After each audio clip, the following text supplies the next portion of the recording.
Thanks for tuning in, and very excited to be announcing and presenting this 2016 R231 Mercedes SL550. It is quite a handsome car, handsomely spec'd, well maintained, and I've been an SL fan my whole life. I've had an R107, I've had an R129, I've had an R230, and I currently have, I think the model designation is R171, but a 2009 SL550 that I've owned for some time now. I recently sold the R129, so I guess long story short, massive affinity for Mercedes SL cars. And I hadn't experienced an R231 before. This was my first time getting behind the wheel of one. And honestly, I hadn't been that curious about them because I was very happy with my R129. I think that was my favorite among the R107. The R230 I didn't like so much. So going newer, and again, sorry to go on a soliloquy here with personal experience, but I figured it's best to share. The R230 didn't wow me, and so I was kind of I never paid attention to these. But after operating this one and getting to know it, and getting a handle on all the features that are available to you as the driver and passenger, they are incredible. And when I looked up the price point on these, I was also stunned, because with a sticker price right around, I think in some cases even above for the 550s, of a six-figure price point, these have depreciated quite a bit, and at 60,000 miles, we are like in the mid $20,000 range. I won't exactly disclose what the exact reserve is on this, but that's what we're hoping for. What the market will dictate, we're not sure, but I find it insane that you can get so much car for really the $20,000 range. Just incredible. So now to get off of personal experience and into this car specifically, we'll do a quick walk around just to demonstrate any flaws. There are a few. The nice part is this is a one-owner car. We have sold a couple other vehicles for the owner of this vehicle, and he is definitely enthusiast. He had us sell his Lancia for him as well, and this was a bit of a daily driver, so some nicks and dings, but the service records show that it's been very well maintained. So up front, the hood is in very good shape. First and foremost, the hood is in great shape. There's no scratches or anything of the sort that I'm seeing. Up front, towards the bumper, we have scratching here, and it's not rough to the touch, so honestly, a good detailer could probably go a long ways on this. And same here. The badge looks great. The big, very dominating Mercedes badge up front, also in good shape. The plastic grille looks good. Parking sensors are where they should be. Now, coming around to the lower part of the grille, does have a bit of a crack in the lower lip here on the bumper, and there's a few other scraped areas along with where it's actually separated here, which is unfortunate. I would definitely say that's the worst cosmetic flaw on the entire car. Unfortunate, but not really the end of the world. And I guess if you do replace it, great, and if you don't replace it, you can drive a little less carefully, so to speak. The headlights are in amazing shape, crystal clear, and I love the design on these. Very intricate Mercedes-Benz intelligent light system. Rest of the front bumper looks good on the driver's side. We do have a bit of a scrape here, but otherwise in nice shape. Again, the driver's side of the hood is in nice shape. You do have a little bit of discoloration here, and this is just, we gave it a wipe down earlier, so maybe some spray, but the hood is in very good shape for sure. So driver, front, wheel, and tire, you get Continentals. They look like they've got quite a decent amount of life left on them. I'm not sure. I think they're 2022s. But also, I see 1822, so I'm assuming that's the date code. Again, date codes are the bane of my existence, but I also see 2012 here. I doubt that these are 2012s. I would highly doubt it. Wheel and tire. Wheel looks good. There's no curbing on it. I mean, you got a tiny spot here, got a tiny spot here. but overall in good shape. And the emblem is starting to let go a little bit, but otherwise looks good. And the rotors look good. Big calipers there, and you get drilled rotors. Windshield in nice shape, no cracks. Tiny little rock chip right here, but that is all. Bang & Olufsen sound system that you can see. Windshield here, A-pillar looks good. Couple like hairline scratches here and there. I mean, again, it's not the paint condition I would rate as like solid driver quality, I would say. You know, it's by no means in bad shape cosmetically, but it's not perfect. And it is a 60,000+ mile car. So driver's side door, I love the gill edition here. Obviously it's a faux gill because there's no ventilation, but it looks great.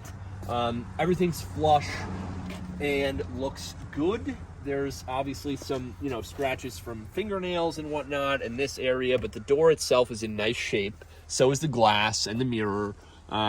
Looking at the roof now, you get this, like, you can change the translucency of the sunroof, which is a really cool feature. One of my favorites on this car. And then, yeah, coming down to the rear driver quarter panel, you do get a bit of a scratch here, unfortunately. And this is you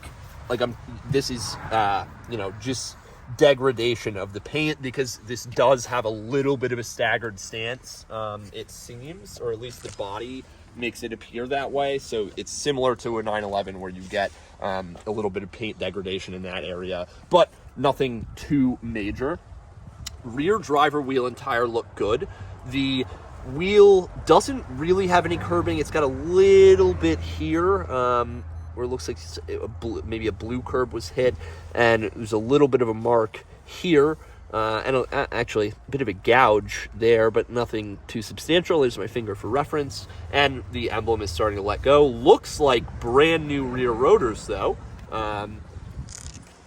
Looks like that's the case. And then we've got the rear glass, the very large and elongated rear trunk, the top of the trunk surface.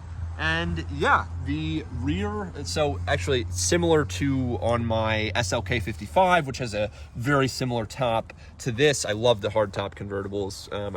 Not a fan of a soft top, but this starts to let go a little bit and fade in the sun, unfortunately. That's the only flaw. In this area, I would say the glass looks great. The trunk lid looks great. There is a little bit of another scrape here, and then a couple hairlines that run down below. Not horrendous, but definitely notable. Now we've got the rear driver quarter in the full rear. Badging is in the right place.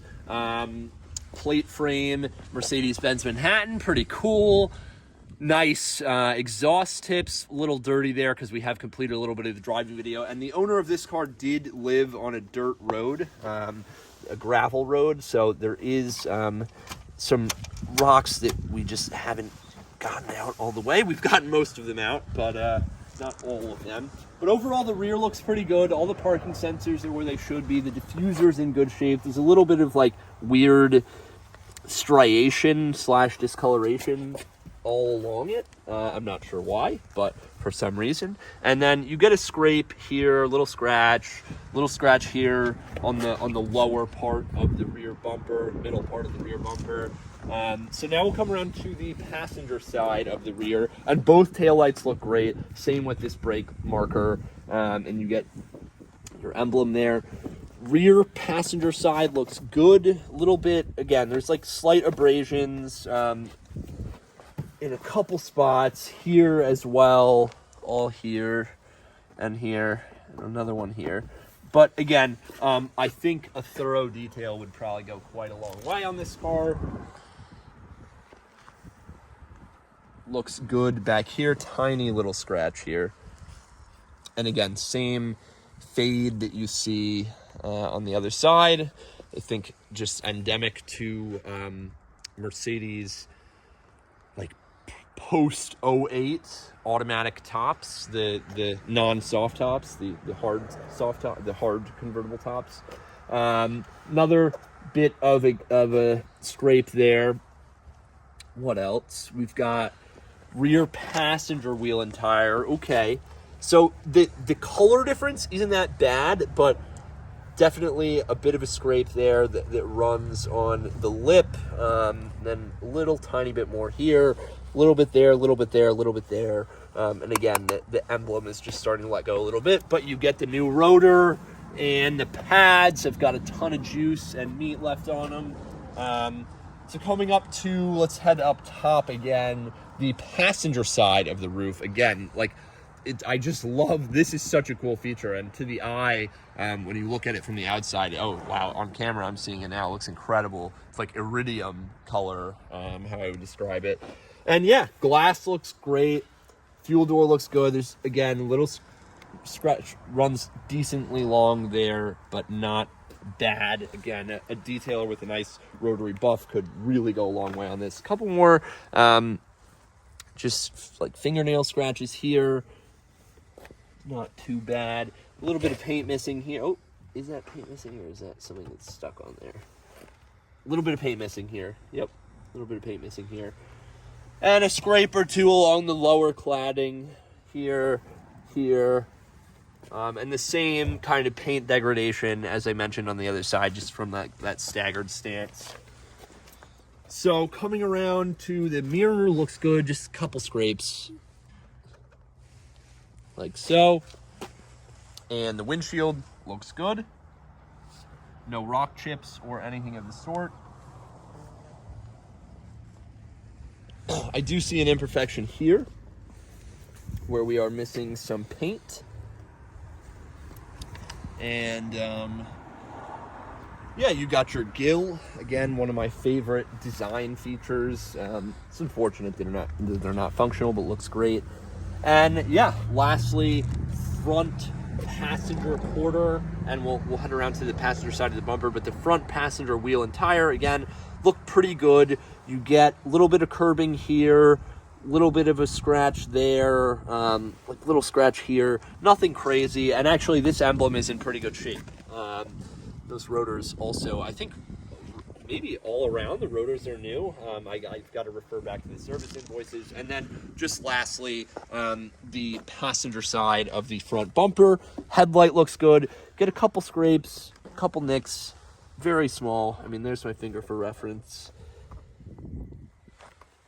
And a little bit of, and again, this is down where the bottom of the bumper is coming apart a little bit, but so, you know, again, solid driver quality car. If you wanted to invest a little bit to make it like really very, look cosmetically very good considering the mileage, then yeah. But I would say, you know, if you kind of want to just drive this guilt-free, this is a great example to do that with. So we'll get into the interior now really quick and go for a drive. So as far as the interior goes, my opinion, this is one of the best color combinations for like a non-AMG Mercedes. Blue on white with the, I think it's walnut wood trim, a two-tone leather actually interior. It's black and white leather, or a very light tan, almost eggshell. And yeah, the interior overall is in very good shape. I'll point out the flaws once we're in it, but really the only two are the cup holder lid will not stay closed. That is one. And two would be that the seats are fairly worn. There's no rips or tears. They just have a little bit of discoloration and, you know, aren't immaculate. They're not like the same pearlescent white as you see on like the door cards or whatever. But overall, in good shape. So we'll head around to the trunk and the driver's side, passenger side now. Other really cool feature. Well, when the top is down and you do the automatic trunk, it's quite cool, like fans everything out. But yeah, you've got your partition here, so to put the top down, you've got to have your partition in place. And actually, quite ample trunk space in this R231. Pretty similar to my SLK55. Honestly, the R129 had very little trunk space, and I don't really remember how much the R230 had, but nice automatic soft close there. Passenger side, seats in reasonably better shape. Let me retract this seat belt. It's a little tangled there, pardon. But yes, also in nice shape. The dash and all the touch points are in good shape. There's no like worn buttons or sticky buttons or anything like that. And the steering wheel is in very good shape. Really, the only interior wear seems to be on the seats, and it's, considering that they are basically white seats, it's pretty minimal, I would say, considering that this is a 60,000+ mile car. We recently sold an E-Class, similar year. It was a 2019 E450 Cabriolet in the same exact color combination, and with 26,000 miles, that E450 Cabriolet had a lot more wear on the white seats. I would also like to point out that this is delaminating on the door pull there. But otherwise, yeah, overall in very good shape. We'll head around now to the engine bay, and then we'll get out of the cold. It's about 20 degrees out right now, so ice cold. Now, one of the best parts about this car, and the thing that surprised me the most, was how fast it is. And it's not an AMG. I mean, the R230, the 500 was not a specifically fast car, and my SL500 R129 was also not very fast. This thing is a genuine rocket ship. Genuinely really a rocket ship. It is very fast. Twin turbo, 4.7 liter V8, and yeah, oh my gosh, it is just very quick, very, very quick, and also gives you like a luxurious cruiser feel at the same time. Like when you want to pick it up and get on it and get up to speed quickly, you can, but also when you want to just sit back and kind of enjoy it as a GT car, a Grand Tourer, then it really also is perfect for that. So I think Mercedes were very wise to choose this power plant. I'm not going to try to remember the engine designation. I don't think it's a 113. It might be a M157. That would be my first guess. M157. But yeah, overall, just really, really a nice car and such a pleasure to drive. So I'll do the top really quickly just to demonstrate that, because we will probably be shooting the driving video with the top up. So also keyless go here. We've let it idle a little bit, so it's not totally cold. I actually struggled to figure out where the controls for the top were, but here you go. You can do it with the door open. I'm gonna close the door.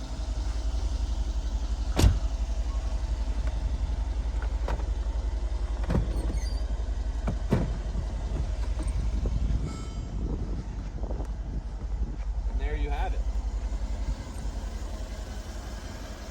So I'll go back up now.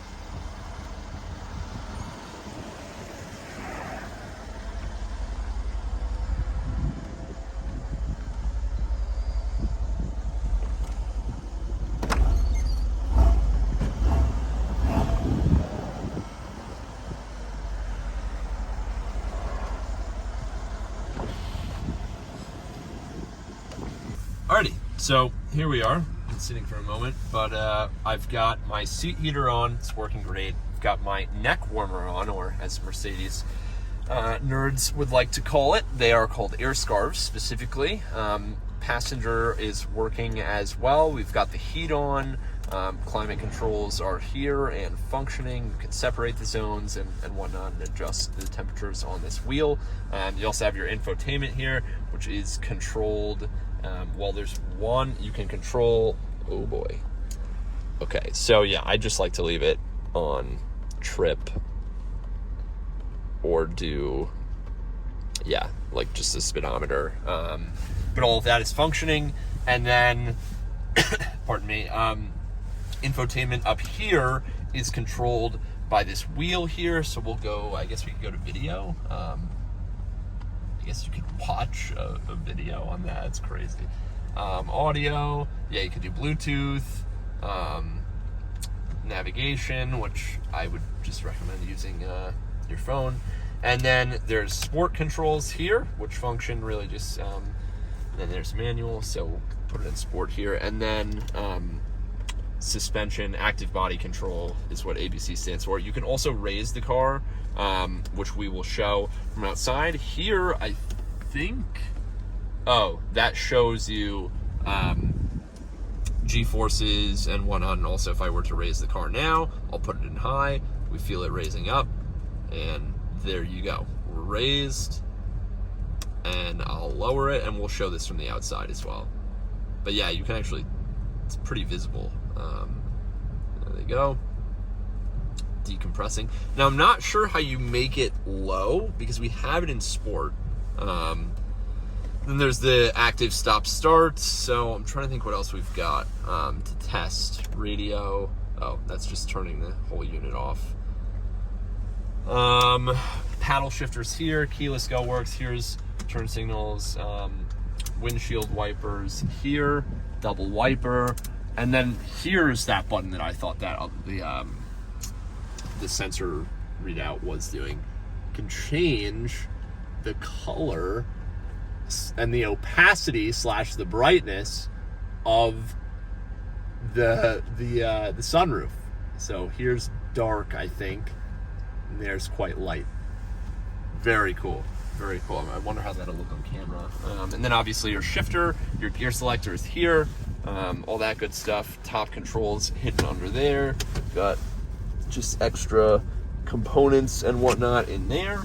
And yeah, let's rock and roll. I will also just like try the seat cooler just cause ventilated seats, that is.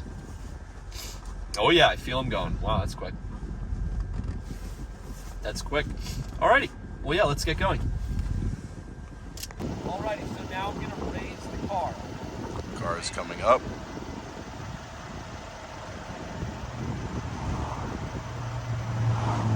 Now I'm gonna lower the car.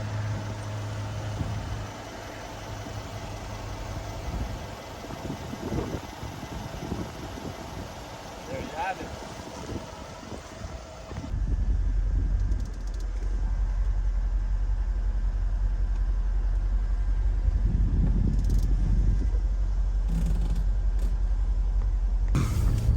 Alright, so away we go.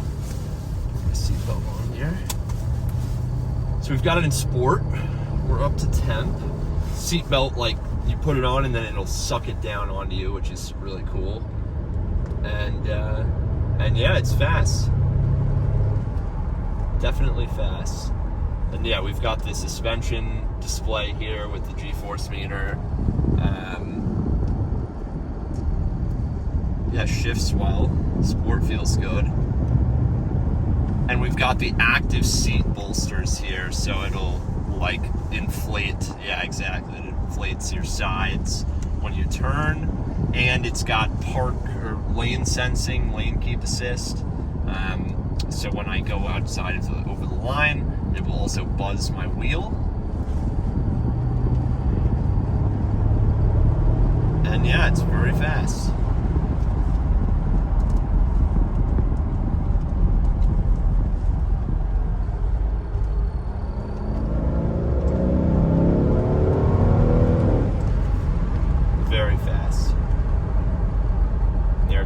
Bolster.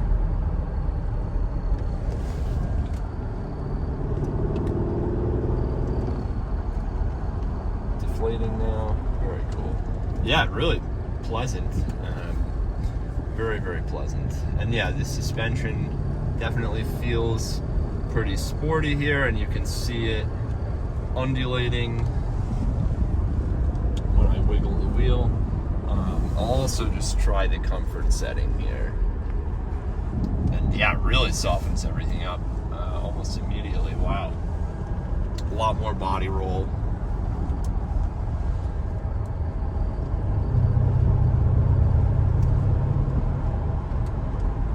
So yeah, for like a long trip, I'd probably put it in sport as far as drivetrain setting, and then I'd put it in comfort for suspension and just enjoy the power and the comfort at the same time. And if you're on a road like this, it's a little more dynamic, you know, we're doing some spirited driving, yeah, definitely want to throw it back into sport from the active body control and leave it in sport for the drivetrain. But yeah, overall, really, really just great cars. And honestly, like, we're learning more and more about it as we drive it more. Like, we just figured out, we didn't even know that it had massaging seats, but we just figured out that it has massaging seats and they function very well. I'll also just like test all my seat controls here. So headrest goes up and down, backrest goes back, but it will also push your seat forward if you want to put the backrest too far, because the SLs have that silly bulkhead behind the seats, so it doesn't actually let you go back that far.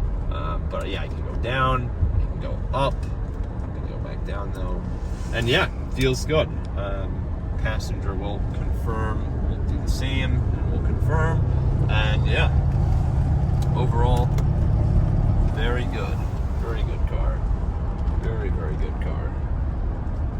Got a traction control button, it's got parking sensors, and that displays up there, like right behind the clock, that bar there, those function well. And yeah, got some nice twisties here. Honestly, the paddles, I don't have strong feelings about them. But we actually just finished the driving video for a 911 with a PDK transmission, and like doing an immediate comparison. This is not the sportiest, it's not a dual clutch, I don't think. I think it's a ZF 7 or 8 speed, and I think, and yeah, there's nothing wrong with it. It's just not, it's not a race car. Not a race car with a sequential or, super street car with a DCT. So yeah, but very, very fun car nonetheless. Very fun car nonetheless. So yeah, I think that pretty much sums it all up. I think if I'm forgetting anything, I forgot to turn the radio. Kit or institutional position and hedging daily. Trade to Target offers one-on-one training just for you. Definitely. You'll get to train. Sirius XM.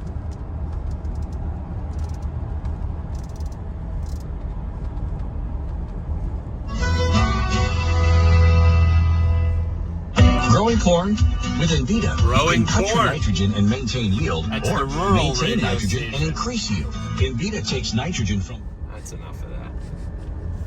But yeah, overall, really just, as far as a candidate for a daily driver, and if you're looking to exude stealth wealth on a budget, then this is definitely the car. It is really quite nice. I think I pointed out the flaw, which is this. Maybe I didn't. So I guess, yeah, the flaw as far as the interior goes is this doesn't stay closed. And that's it. That's the only flaw that we've found so far, at least.